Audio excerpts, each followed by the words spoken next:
Assalamualaikum warahmatullahi wabarakatuh. Hari ini kita akan buat jajanan tradisional kembali. Ini caranya sangat mudah banget, cepat, ringkas, secepat video dan tutorialnya. Yap, ini wingko babat.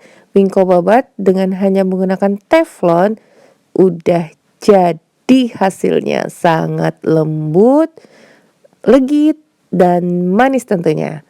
Oke ya, langsung aja ikutin tutorialnya sampai selesai dan jangan lupa like, subscribe, nyalakan lonceng aktifnya, serta komentar.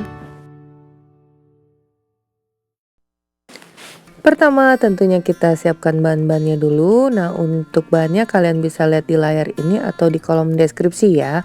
Di sini Mama Eci hanya menjelaskan beberapa hal yang penting seperti penggunaan kelapa parutnya. Pilih yang sedang, jadi tidak terlalu muda atau terlalu tua, oke? Dan di sini kita menggunakan air kelapa. Kalian juga bisa menggantinya dengan air santan. Hanya saja apabila kita menggunakan air kelapa itu rasanya lebih berbeda ya. Lebih gimana ya?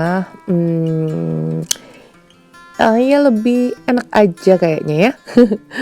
Oke, ini semua bahan kita masukkan dulu. Kelapa parut, gula pasir, garam, vanili cair atau yang bubuk, dan air kelapanya kita masukkan. Kemudian kita aduk-aduk dulu jadi satu. Selanjutnya kita masukkan margarin. Nah, semua bahan ini kita campur dulu menjadi satu kecuali tepung. Ini akan kita masak dengan api yang sedang sambil terus diaduk sampai tercampur dengan rata. Nah, gunanya kita memasak ini agar wingko babat kita itu bisa lebih awet. Selanjutnya, ini kita tuangkan dulu tepung ketannya pada wadah yang lain. Dan udah menyatu nih kelapa dengan gula. Kita matikan kompor, sisihkan dulu. Nah, setelah agak anget, yang pasti udah nggak terlalu panas lagi ya. Kita masukkan ke dalam tepung ketan. Sampai di sini aja udah sangat mudah ya. Ternyata kalau nggak salah lumayan nih harganya kalau kita beli nih wingko babat. Kalau kita buat sendiri ternyata lebih ekonomis.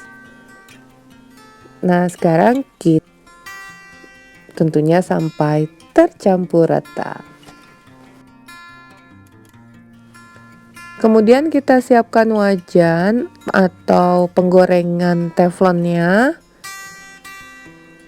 Nah, ambil sebagian adonan, dibulatkan, kemudian pipihkan. Untuk ukurannya sesuai selera. Untuk tebal tipisnya jangan terlalu tipis ataupun terlalu tebal. Jadi sedang-sedang aja.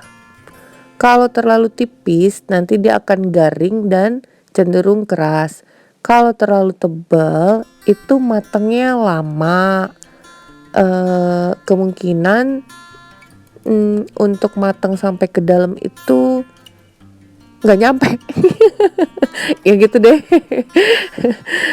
Ya, jadi sekarang kita susun dulu karena ini adonannya juga tadi dapat berapa pieces ya? Nggak terlalu banyak juga, ya lumayan, jadi cukup untuk satu wajan ini. Nggak perlu dipanaskan dulu wajannya. Nah, jadi seperti itu ya, seperti perkedel. Tuh jadi 4, 5, 6, 7, 8, 9, 10, 11. Ini ada 11 wingko babat. Kemudian kita panggang di atas api yang kecil. Kalau bisa tungkunya itu ditumpuk gitu loh, ada kan? Apa sih itu namanya ya? Ditumpuk dua jadi wajannya jauh dari api. Kemudian tutup. Nah, untuk waktunya kalian sambil lihat-lihat aja. Karena kan nggak akan mungkin terlalu sama gitu ya, kurang lebih 10-15 menit karena apinya kan kecil. Nah, sambil kalian lihat aja, kalau udah kecoklatan seperti itu bisa kita balik. Ini sih kalau nggak salah sekitar 15 menit. Karena apinya kan kecil ya. Susah pakai itu tuh, pakai garpu aja lebih cepet ngebaliknya. Kemudian kita tutup kembali, tunggu lagi. Nah, ini nyaris kekeringan. Tapi warnanya masih cakep kan, masih coklat tuh seperti itu. Tapi kalau warnanya masih muda, bisa kita tukar posisinya karena otomatis yang bagian tengah yang terkena api lebih stabil ya. Yang di bagian tepi itu cenderung lama. Oke, tuh menul-menul juga loh hasilnya. Ini udah selesai. Kecoklatan, ada yang sedikit gosong. Sekarang kita coba tuh, ini lembut banget. Nah, seperti ini hasilnya dan legit. Ternyata hanya dengan teflon dan kesabaran menanti jadi juga nih hasilnya. Oke, selesai sudah resep kita hari ini. Semoga bermanfaat. Bertemu lagi di resep Mama Iji berikutnya. Thank you for being with me today. Assalamualaikum warahmatullahi wabarakatuh.